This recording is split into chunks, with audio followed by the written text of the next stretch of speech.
E aí, gente, analisar isso aqui. No episódio de hoje a gente vai falar sobre um caso que foi publicado em 21 é, desse mês, fevereiro, sobre um investimento em pesquisa acadêmica, né, de 10 milhões na Europa, né, com relação à pesquisa em geral. Eu creio que principalmente na área relacionada a biologia molecular, esse tipo de coisa. A pesquisa em ciência nesse estilo, biológica, né. Então, qual que é o caso aqui? Assim, constantemente a Nature publica, assim como outras é, redes de notícias acadêmicas, né, que é da Nature, falando sobre os problemas da vida acadêmica, né, no mundo todo, né, para quem pensava que era só no Brasil, pelo contrário, né, e tem até canais no próprio YouTube também que mostram que a vida acadêmica no mundo todo, nos Estados Unidos e outros países, na Europa, tem vários problemas e que pode, na verdade, é, que a vida acadêmica mostra que a vida acadêmica não é pra todo mundo, né? Não é pra todo mundo que gosta disso, que quer isso. Normalmente você ganha pouco pelo nível de conhecimento que você tem numa área, né? De repente você fez bacharelado, mestrado, doutorado, que é o começo da vida acadêmica, depois do doutorado, no mínimo. Depois fazer PhD, ou junto com o doutorado já PhD, é, que é normal. Depois o pós-doc, ou vários pós-docs, que é uma pesquisa posterior ao seu doutorado, né? Ao seu PhD. E tentar conseguir uma vaga permanente numa universidade, né? Que é o nível de dificuldade comparado com um jogador de futebol na Europa e outros países, e universidades decentes. Então, realmente é difícil. Principalmente você trabalhar somente de pesquisador, né? Você só escrever artigos e esse tipo de coisa. Também alguns são contratados como professores assistentes, enfim, mas não é tão simples. Então, qual que é o negócio aqui? Então, os defensores da educação e de pesquisa, né? Na União Europeia dedicaram milhões de euros a uma série de programas governamentais, né? Isso é muito comum do governo, de inserir subsídio para pesquisa, né? Subsídio é um investimento em pesquisa, nesse caso, a pesquisa acadêmica, com o fim de que a nação se desenvolva e é um tipo de coisa relacionada à inovação, né? Então é importante, os Estados Unidos investe muito nisso, a Europa, não só em educação básica, terciária, que é na faculdade, mas além disso, né? Pesquisa acadêmica em alto nível, né? E a maioria das pessoas que se formam em universidades, elas não são acadêmicas. E eu posso dizer que ser acadêmico é uma coisa muito específica e não é simples, não é fácil. Tem que gostar de escrever, tem que gostar de ler artigos todos os dias, um número bem grande. Então, por exemplo, se você acha que ler 30 artigos, não, 20 artigos por dia durante um momento de pesquisa, né? Ou 10 artigos por dia, dependendo do tamanho deles. Se for um caso de um tema mais literário, talvez. Principalmente em quem estuda direito. Os artigos, eles aumentam, né? Tipo, artigos em ciência da computação são 10 páginas a média. Agora, na área de direito, são 40 páginas a média, 30. Então, realmente vai demorar mais pra ler. Mas vamos supor que seja 10 por dia.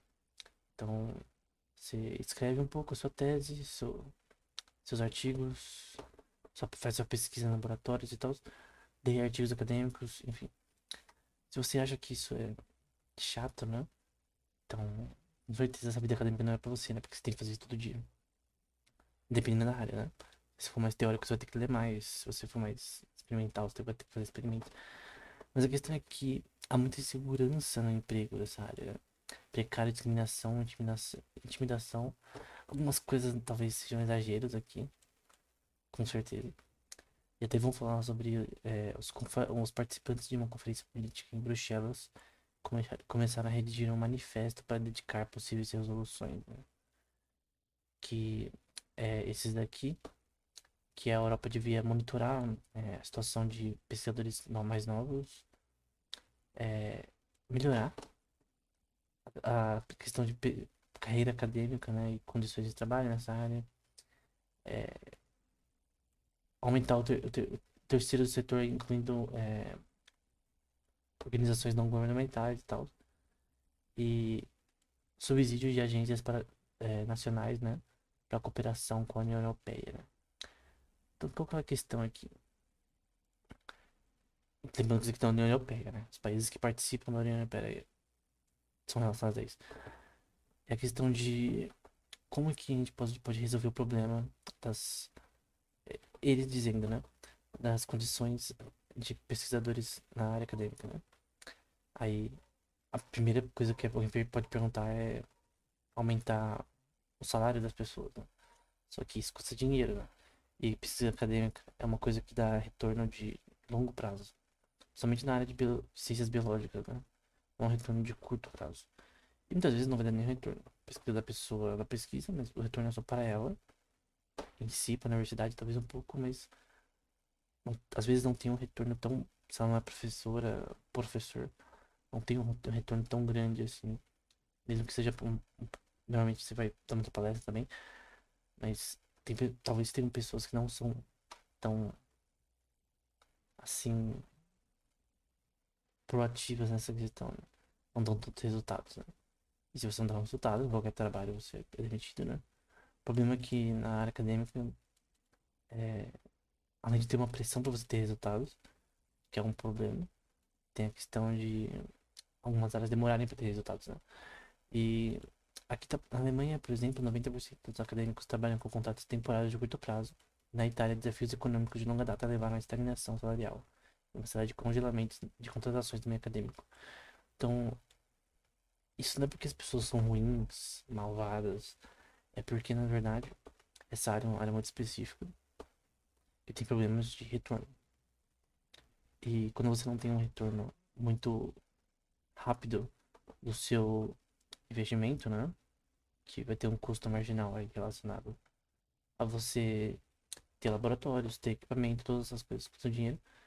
E que tem que ter uma forma de você ter um retorno que seja é, contínuo. Só que a pesquisa acadêmica, quando ela só tem um subsídio do governo, meio que não sobra dinheiro para todo mundo.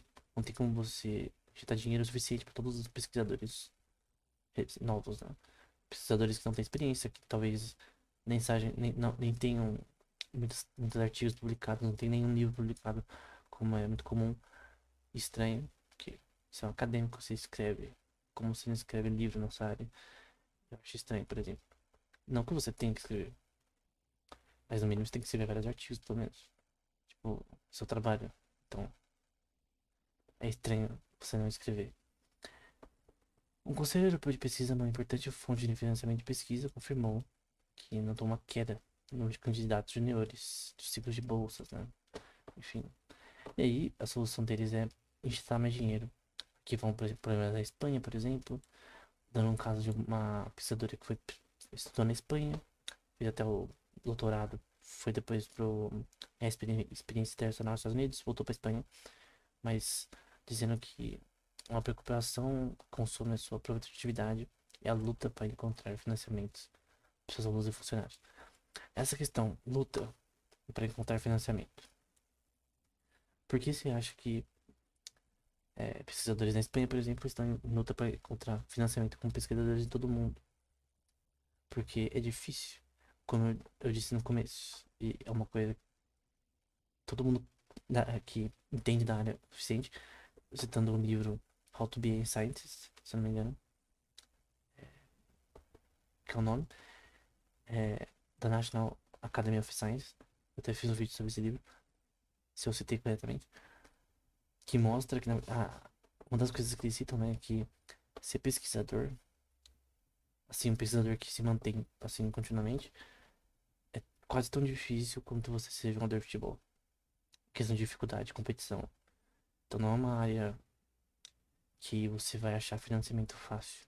Para você achar financiamento, você tem que fazer uma pesquisa que seja relevante. Se você não tem nenhuma pesquisa relevante, você só tem um doutorado, então você não vai conseguir financiamento. Então, por isso que é uma constante competição. E essa competição, ela é justa. Aí você fala, mas eu não gosto de competição, eu não gosto de pressão, enfim. Então, essa não é a área pra você, né? Injetar dinheiro não resolve o problema.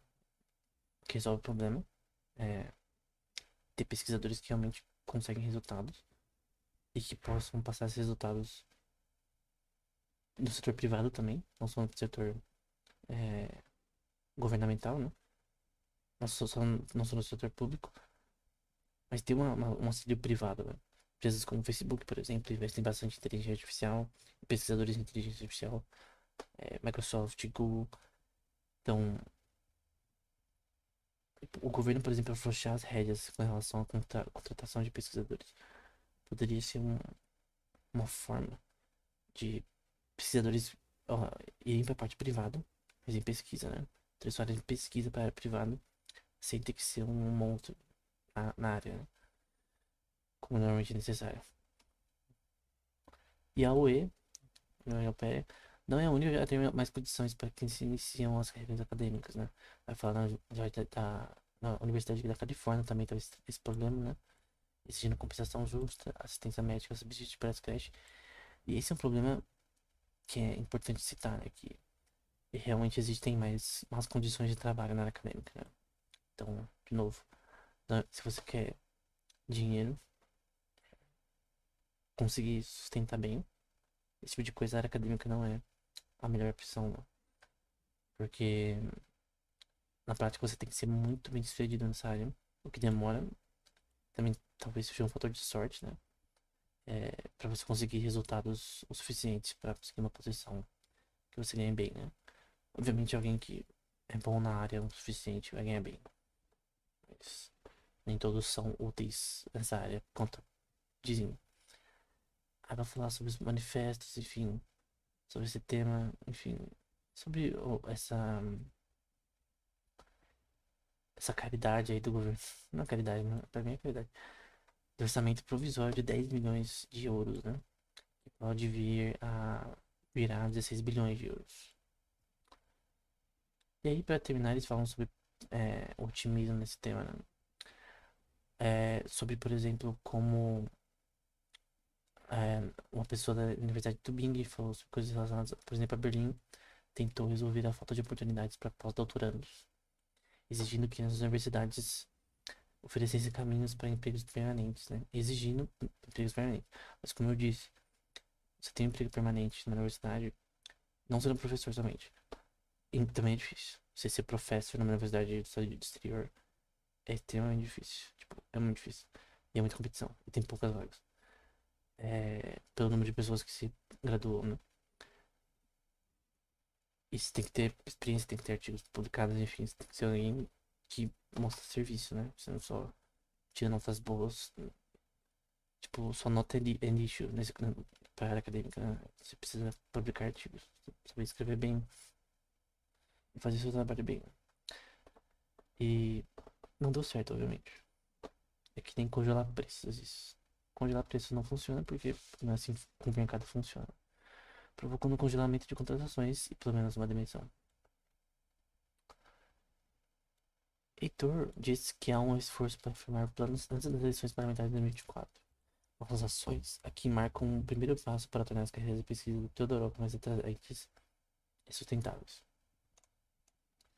De novo, injetar dinheiro resolve o problema? Não.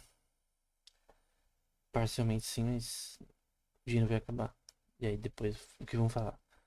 Então, condições horríveis para trabalhadores na área acadêmica, por favor, investir até mais dinheiro. E depois, quando acaba o dinheiro, vamos falar de novo isso.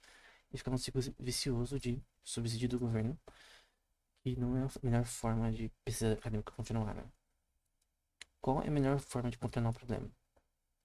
Pesquisa privada.